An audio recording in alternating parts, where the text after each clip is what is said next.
Patricia, we don't hear you. You have your mic. Thank you so much. Thank you. I'd like to welcome you all to our leadership webinar series. My name is Patricia White, and I'm a nurse. I'm with the NursEduPal IMPACT project, and I'm a project officer with the EAPC. And I'm joined today by my colleague, Kathy Payne. And we're delighted to have you here today for the NursEduPal IMPACT webinar series.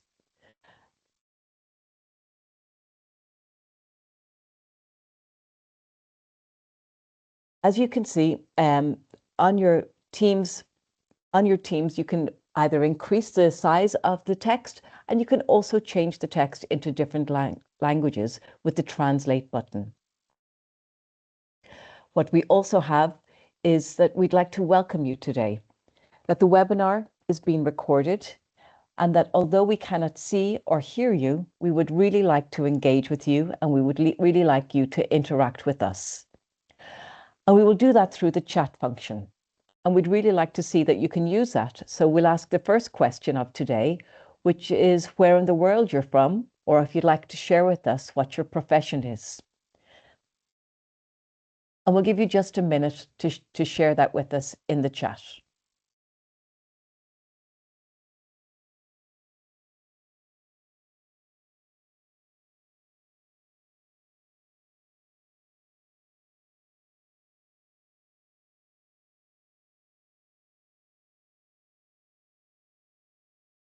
A certificate of attendance is available for everybody who attends this live webinar. And towards the end of the webinar, I will post a link to a page where you can complete the webinar evaluation form and where you can download the certificate and fill in your name. And as I can see already, we're so lucky to have people joining us from all different parts of the world. You're very welcome.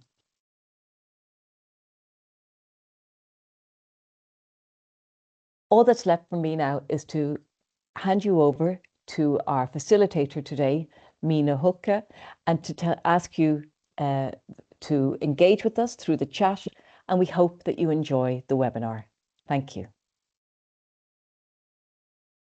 Thank you very much, Patricia, and I'm very happy to be there and be your facilitator in this webinar. So I'm Minna Höke, I'm a registered nurse from Finland, and I'm in this NursEduPal IMPACT project as the coordinator of the Finnish part. And I'm very delighted and happy to have Arja Suikkala here. And she is a registered nurse, a dear colleague of me, a PhD and a docent. Her special focus in her docentship is pedagogy. And she has worked a long career as an intensive care nurse. And currently she works in the University of Applied Sciences, Metropolia is the name, with applied gerontology. Oh, that was tricky. Gerontology.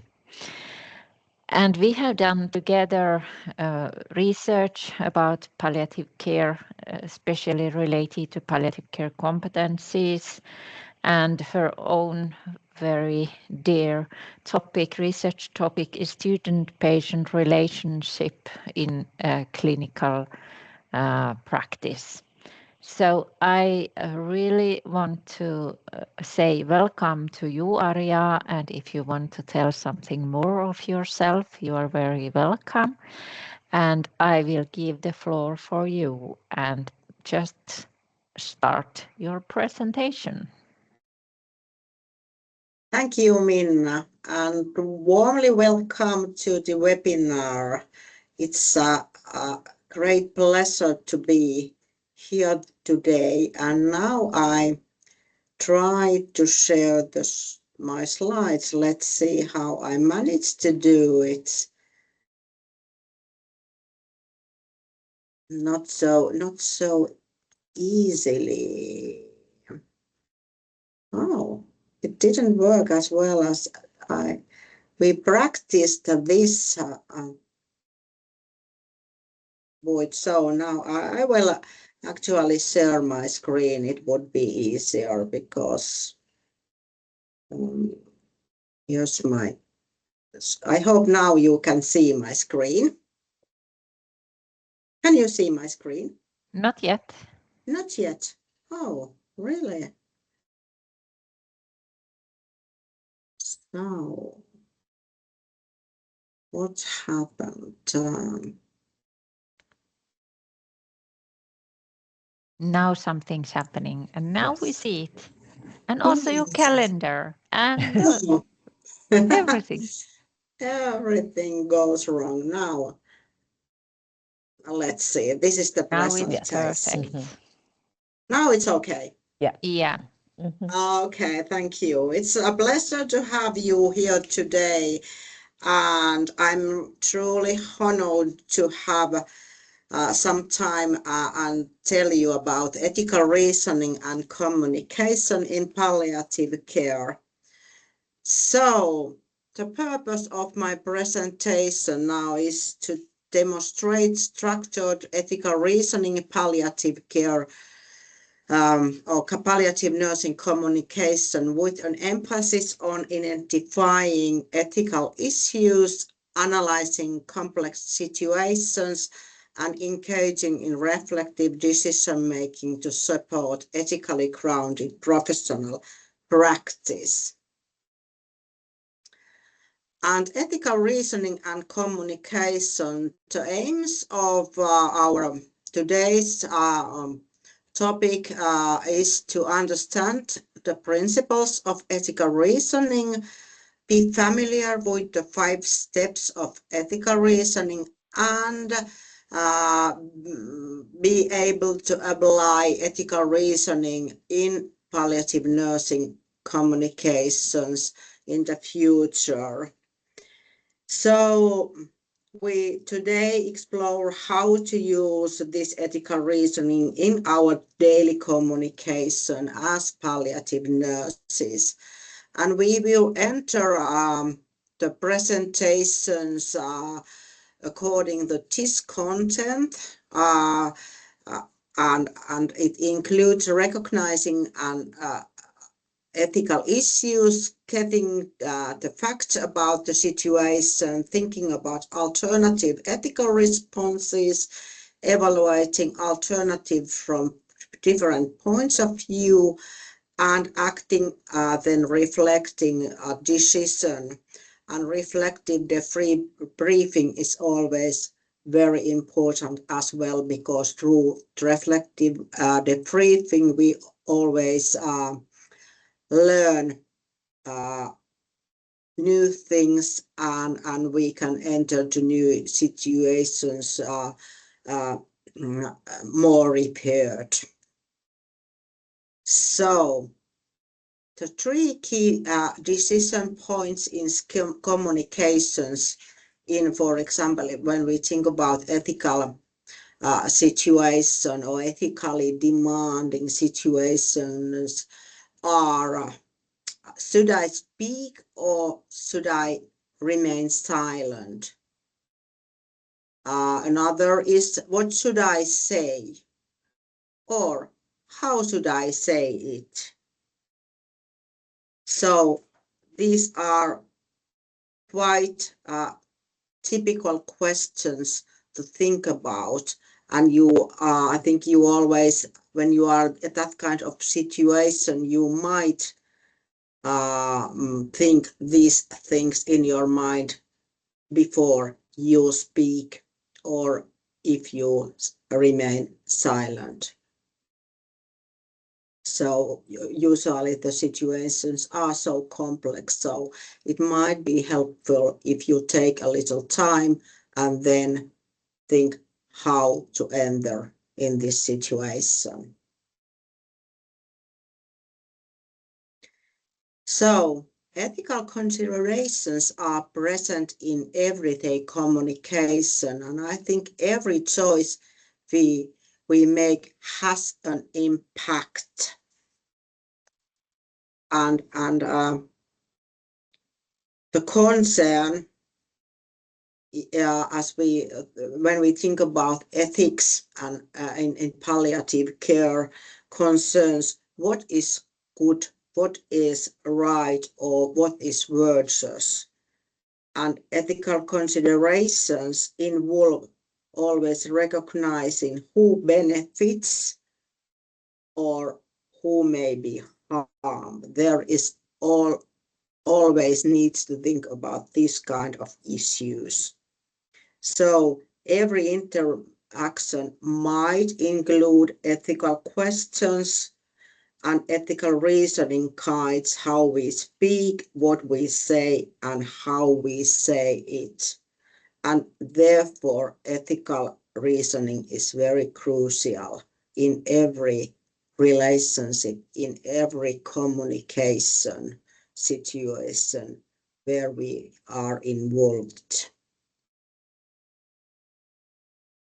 If you think of a recent conversation at your work, just try to remember, did you have to choose your words because of ethical considerations? You don't have to answer it right now, but just try to remember the situation, what kind of situation it was, and was there something that you needed to think about more? Should I say or should I remain silent? And how?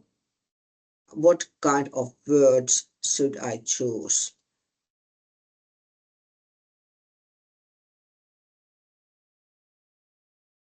You might remember this kind of situations. I'm quite sure about that. So the 5 steps of ethical reasoning is recognizing the ethical issue, getting the facts, thinking about alternative ethical responses, evaluating alternatives, acting, and then reflecting. As I said in the beginning of this presentation as well. So these are important steps when you are in the ethical reasoning process. And these steps guides our reasoning and communication in every difficult situation. And next, we go through these steps one by one with some examples. And maybe this old tree also somehow points us some directions where to go. You never know. It depends on the situation. Step 1, recognizing ethical issues. Ethical issues, so it means what's good, right, or virtuous. And here are different kinds of ethical issues. An ethical problem occurs when a patient's family wants to continue aggressive chemotherapy, for example, despite the patient's expressed wish to shift to palliative care. So there is different goals, what the family members want and what the patient himself or herself wants. Another is an ethical dilemma, which arises when the palliative care team has to choose between respecting the patient's wish to stop chemotherapy or following the family members' wish to continue treatment. The third one is ethical strategy, which arises when the patient feels pressured to continue painful treatments even after clearly expressing her wish to comfort care or palliative care, and her family refuses to accept the patient's decision. And the final one is moral hazard, which arises when recommending expensive treatment with little benefit is influenced by financial interests rather than what is best for the patient, for example. So these are different kinds of ethical issues that might be encountered in clinical practice. It often involves making choices that affect other people. So recognize the ethical issue by asking yourself, who could benefit? Who could be harmed? For example, deciding whether to tell the truth in the difficult situation might help some people but hurt others. Your choices can impact any person. It's vital to identify everybody who is affected, and understanding what matters to these people helps you better recognize the ethical challenges.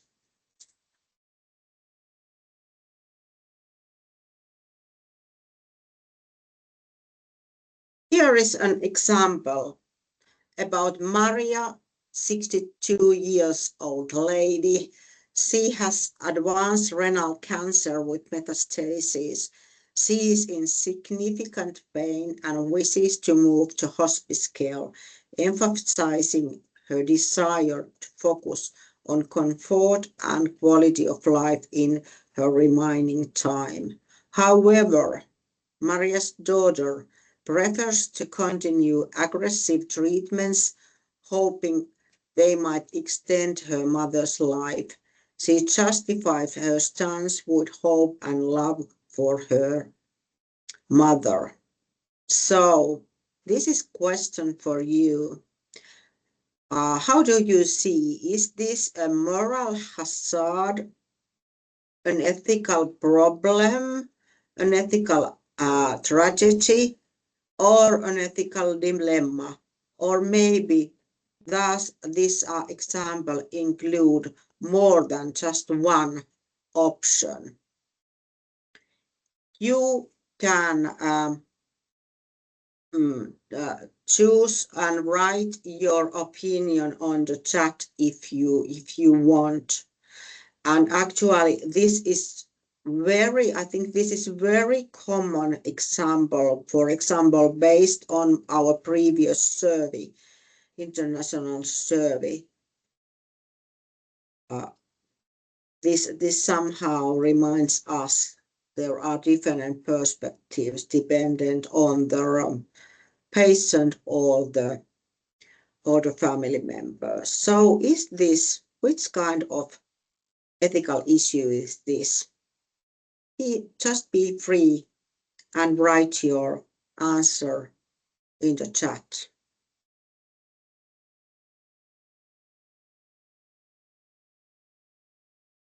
You're getting answers, and there is comments that it may include more than one option, like ethical problem and dilemma. Then we have there that ethical problem and another answer with an ethical problem, and there are still answers coming, so we will wait for a while.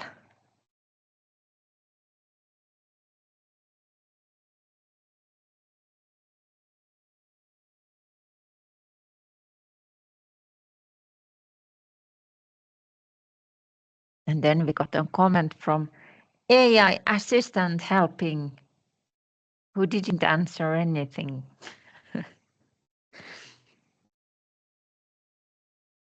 And one vote to ethical problem and another to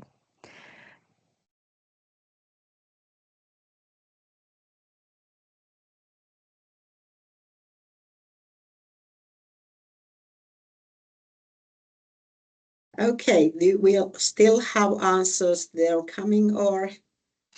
Yeah, it's still a couple of people writing, so I'm still waiting to get more answer. And then we got also one comment who says that it's a ethical problem. And also one vote for moral hazard. Marian knows what she wants and has capacity. So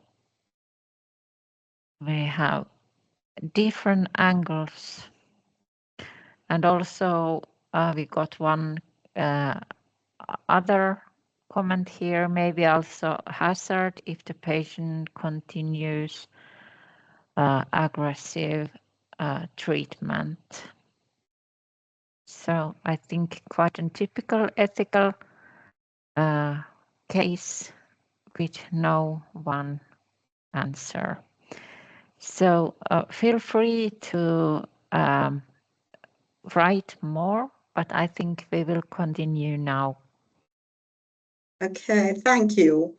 Well, this is very typical situation, I think, in palliative care or in the beginning of this kind of process. And so balancing patient autonomy with family concerns requires clear communication, empathy, and ethical clarity.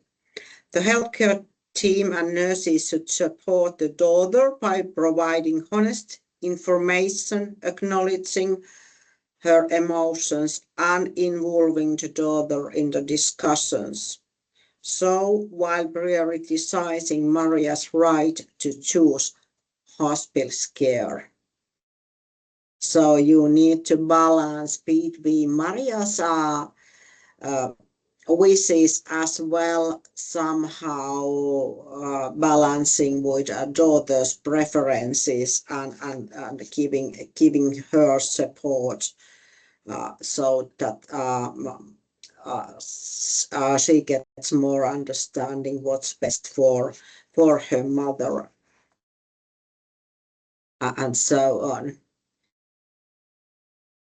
Then the step 2, get the facts about the situation. So ask yourself, what do you know so far? If you think, for example, Maria's situation, what you know so far? What would you ask the care team or family members or the daughter? And what's impossible to know, and how might that affect your decisions or your actions? If there is something you don't know that and you find it's impossible to know. So if we will continue reflecting the Maria's case, is there something you need to know but you cannot find out? Why is that? So what additional information would you need and from whom? Please free, you can write your thoughts in the chat. What kind of additional information you need and from whom?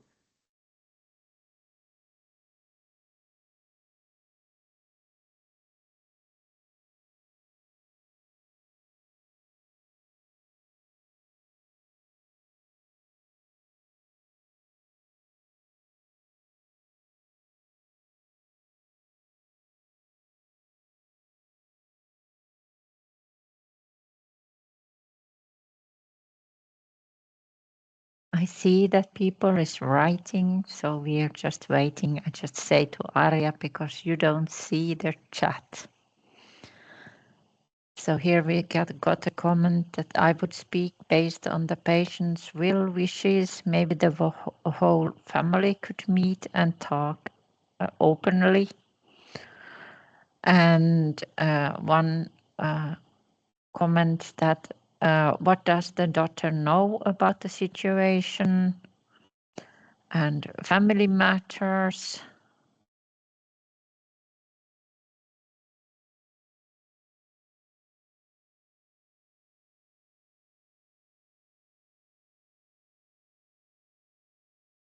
There are still coming some comments, so we will give some time still to answer this.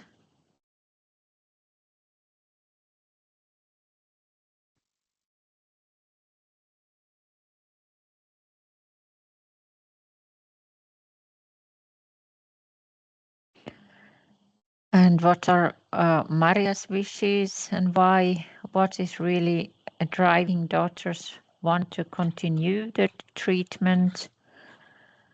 And one comment that I know Maria's wishes. I do not know Maria's relationship with her daughter. I don't know why her daughter wants to continue the aggressive treatment. I don't know whether her daughter is afraid of death or her views of dying.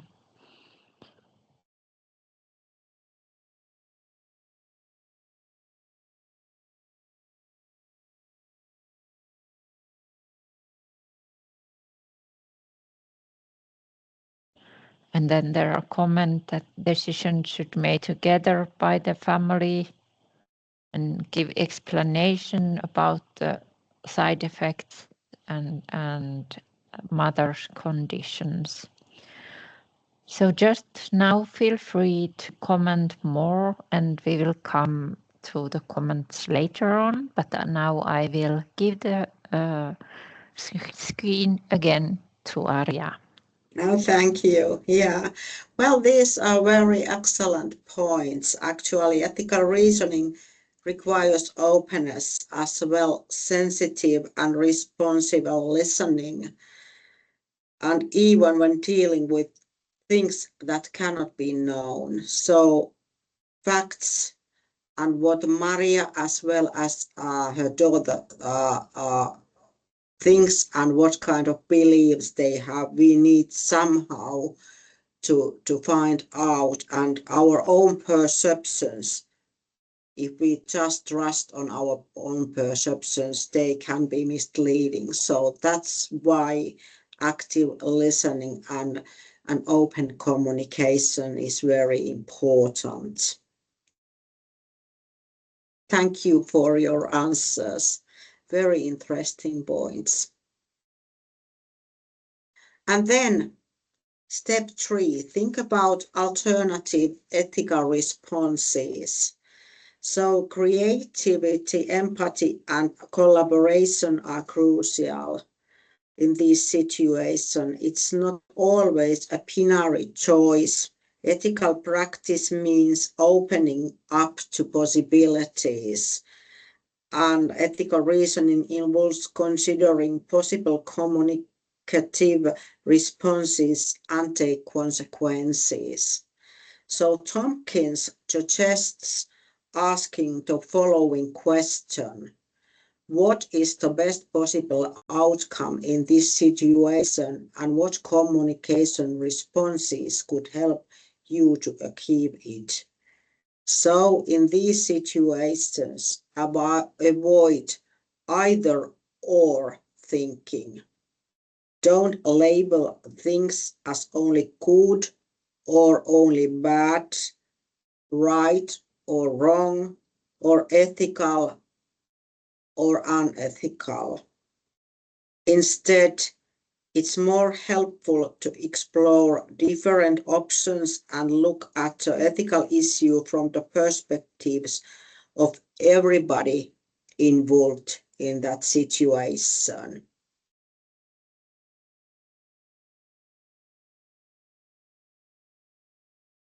And then reflect and discuss the alternatives. When we continue reflecting to Maria's case, with whom would you reflect these alternative responses or this situation? Who would be the one with whom you will reflect?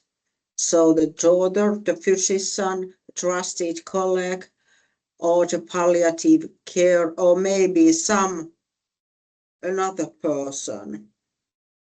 So please write your thoughts in the chat or your ideas in the chat.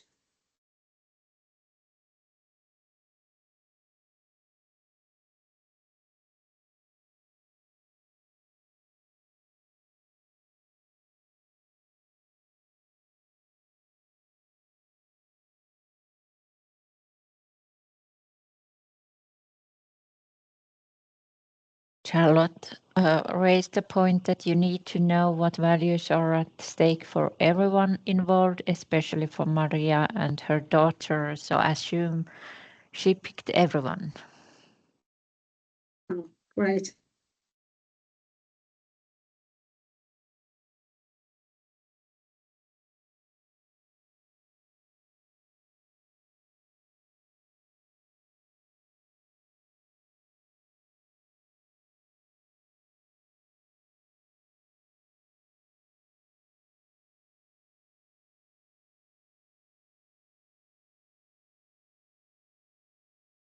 And another voice to speak with all.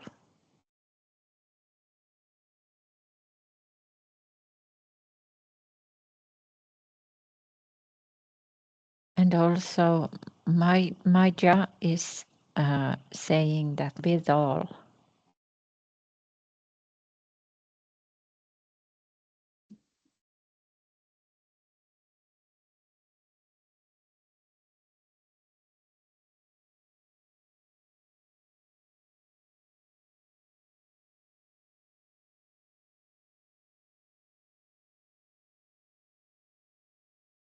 So as a sum of the comments, I would say that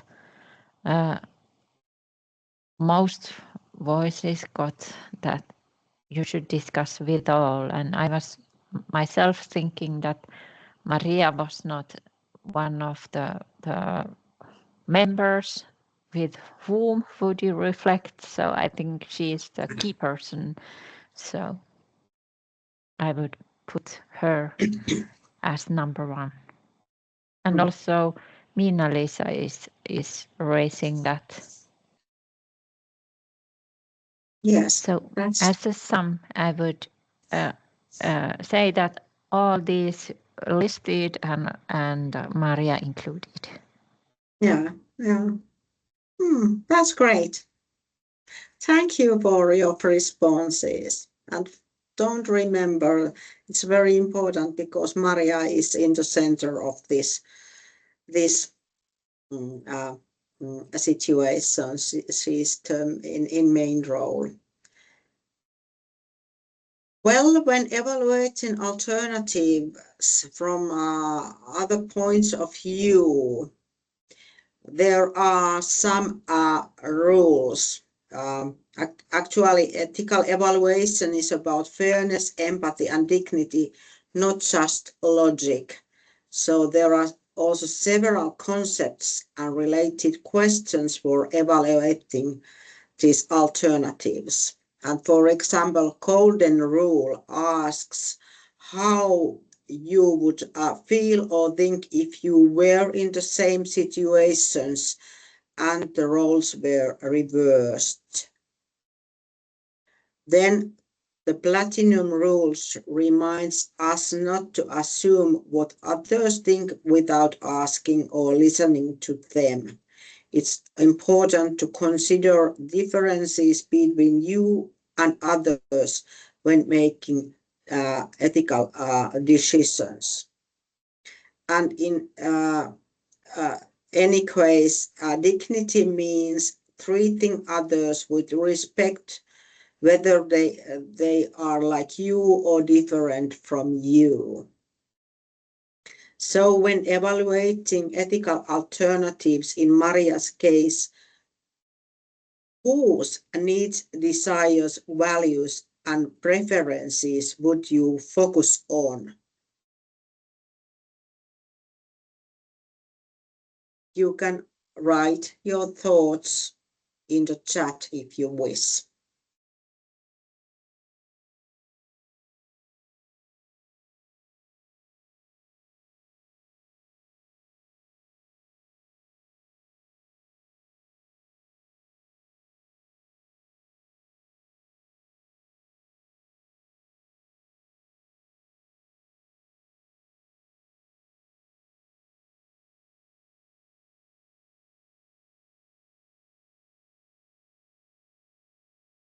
Here we got comments that Maria's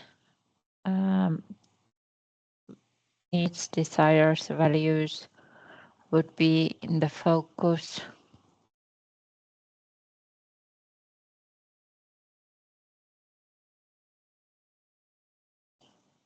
And here Rebecca is pointing out Maria and her daughter. But it's a good point. There any other family members or friends that could support the daughter accepting Maria's decision? So Maria is stated a lot, but also the point that we cannot forget the daughter, and I think that's a very good point. That is there any other family members we should take into account? So that's, in my mind, it's a very good point. So we are still getting answers, and here Adam is raising that daughter. We assume it's a decision based on simply not wanting to lose Maria, but what are the reasons for this? There is almost always more to it, and if these can be addressed, then understanding and acceptance can be achieved. And Heidi is raising that Maria is center focus or our essential focus, but the system doctor is important too. And Maria is in peace together with them. So as a sum, I would say that Maria got most of the focus, but we cannot forget also the daughter, or maybe there are also other significant persons in the system. Yeah. That's great to hear. Yeah, thank you for your responses. And always, if you think about patients, for example, Maria, they have always a social network. They are members of some smaller or larger society. So there is always people connected to her, and so it's very important. And also it would be also good to discuss with the ethical alternatives within your team. For example, professional team, because you need somehow to share your thoughts and experience and so on. Also reflect. Just not do not just carry the heavy load inside you. So please discuss about these aspects in your team as well. So then step 5, act and then reflect. So after exploring different perspectives, you choose the most ethical response for the situation, act on it, and then reflect on your decision and its consequences. Sometimes we don't make the best choice if we think about how we acted afterwards. Think about how we acted, and that's why it's important to think about what happened, so that we can learn about the situation and we can do or act better next time. Because we are always learning from the situations, and the situation might be quite new ones for us. For example, in the beginning of our career, we are not so prepared to meet difficult ethical situations. But we can learn from them. We can learn from each encounter with patient or family members and so on. And then here's some tips for reflective debriefing that you can you can choose or think afterwards. So how would you describe Maria or her daughter as a person? What happened in the situation? How did you act yourself? What went well? What didn't went so well? Why something went well? Why something didn't went so well? How did you feel yourself? What could have been done differently? These are just tips for reflective debriefing, quite simple questions, and they can guide your reflection. And I hope that you make reflection as a regular practice, because reflective practice builds ethical strength. And I wish you opportunities to debrief and learn from every patient or every family member encounter in palliative care, because I think we learn from each person. We learn something more from each encounter. And that's why reflective debriefing is very important. And we are coming in the end of my presentation, and this is my take-home message for you. So, understanding and applying ethical reasoning. I mean, these are 5 steps I recommend, because these are essential in palliative care, because you encounter so many ethical issues and situation in practice. And ethical reasoning enables respectful communication and supports ethically grounded professional practice, truth reflection, and also in collaboration as concerns, for example, collaboration with the patient, family members, as well as collaboration within interprofessional team members. So I hope the presentation gave you some tips how to act in situations that require ethical reasoning. And let's not forget the importance of reflective practice and the reflection and learning from situations.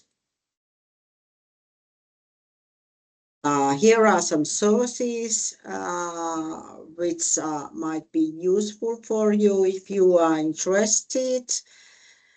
And then it's time to thank you for your attention, and I'd love to hear any questions or reflections you have based on this presentation, or these reflective questions I asked you, and you responded excellent opinions and ways to act in ethical difficult situations, and highlight the meaning of ethical reasoning in palliative care. Thank you.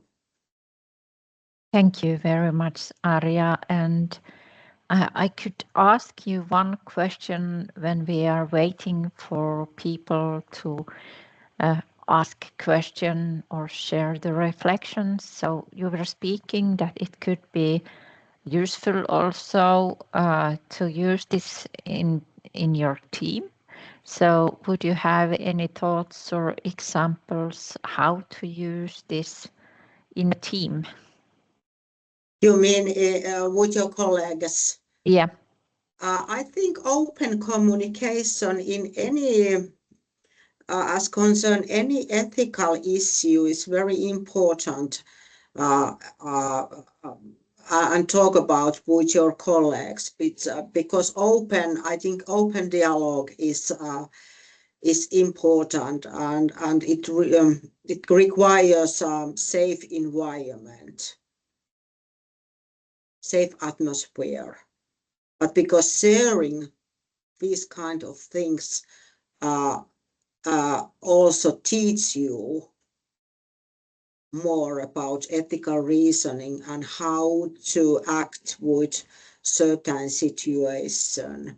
It also, I think, minimizes the stress you feel, because you don't have to carry trust issues with you when you go home. You can an opportunity to discuss and debrief about this kind of things in your own, with your own team members, and somehow find a way to maybe act better in next time. Because there won't be right or wrong answers. In many times, you can just say, do this, do in this way, because the situations are so different. Every situation is very unique. Yeah. And I think Charlotte is building top on my question. She also asks, how do you reflect in the clinic? Is it like regularly? Well, I hope you have an opportunity to reflect just after the situation. That would be nice. If you have some kind of, for example, small time to reflect straight away after the situation. But I also hope that you have, for example, regular time for that.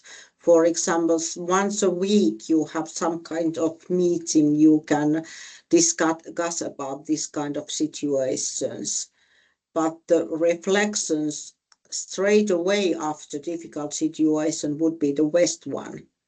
If you have somebody, sometime, somewhere to share your feelings, your reactions, and your thoughts with someone, that would be the best way, I think so.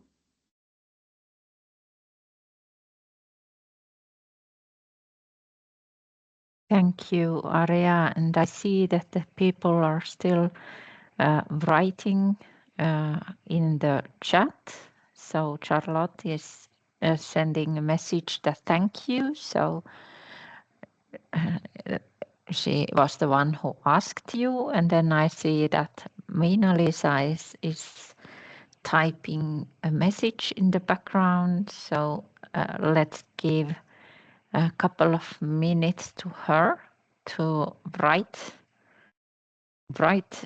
this, and maybe just to point out that in the impact project, all the materials used in this presentation too will be available in our platform, and there we will also have some of the tools what can be used to build this kind of discussion situation in a team too. So there you can also find more information. And Miina-Liisa have been writing here that in the start of this webinar made me think about the question how to speak, when to speak, and so on. The ethical situation with my colleagues, so important thing to reflect the 5 steps with colleagues as well. And I think that's a very good point. And when you were speaking, Arja, also about the safety environment, so I think that's a very good point. Do you want to say something about Miina-Liisa's comment? Actually, yes, safety environment is very important, but I also hope that we are very open to our colleagues, because if someone is worried or stressed about something, so please ask, how do you feel? Do you want to share something? Is there something in your mind you want to tell me? Because sometimes people might be so shy that they, how would I say, they feel that they are not qualified enough to do the job or to take care of the patient if they don't have the solutions, and they might feel so how would I say, not so competent, but they want it's not about that, because you are not, or you can't be always prepared to different kind of situations, because they might be so new for you. And so be brave also, and be open, and so ask help or ask advice from other colleagues or other members of interprofessional team, because it's very important for you. It's part of the professional develop. Consult, share your own experiences, be open.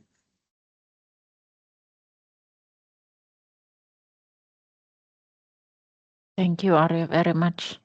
I still see that there are some people writing. Actually, you see the chat now also, because you don't have the presentation.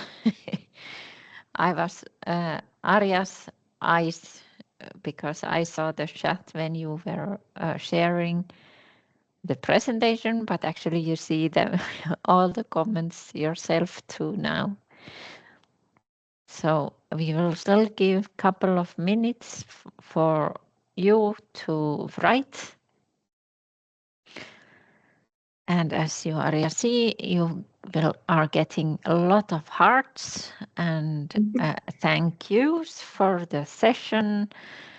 And it's always very nice to learn that people are learning new things, because that's the reason why we are doing these webinars. So because there are not new comments anymore here, I would want to thank you, Arja, very much. It was a pleasure to facilitate this webinar, and thank you very much for your expertise and everything you shared with us. And I will head the how do you say, it's your turn now, Patricia. Thank you so much. Thank you. And thank you to Arja for that presentation. I think it's given us all things to reflect on. So thank you.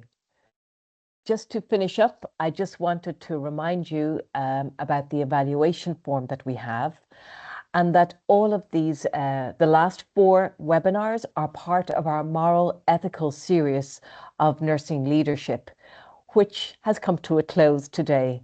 But all of the recordings and presentations are available. They will be on our website, and they're a free resource for you, along with our e-courses and our syllabi. We have 2 other series of webinars which are now completed on professional leadership and clinical leadership, and they are now available on our website. Here you can see just a snapshot of the Moral Ethical Leader page. So we'd like to direct you towards our website, where you can find all of these resources. And then really the most important thing then that we just wanted to say was to remind you about the certificate of attendance that you can download and add your name, and to fill out an evaluation form. In particular, though, I would like to thank Arja Zukila and Mina Hukka for presenting and facilitating today. And because of all of the time that our presenters and facilitators have given to us, we've been able to run this series of webinars. So thank you. But most importantly, thank you to all of you who have attended, because without you, we wouldn't have this series. And now we have this as a resource on our website. So thank you. I will leave this slide up for a minute so that you can access the link to the certificate and evaluation. And I wish you a very good rest of the day. Thank you.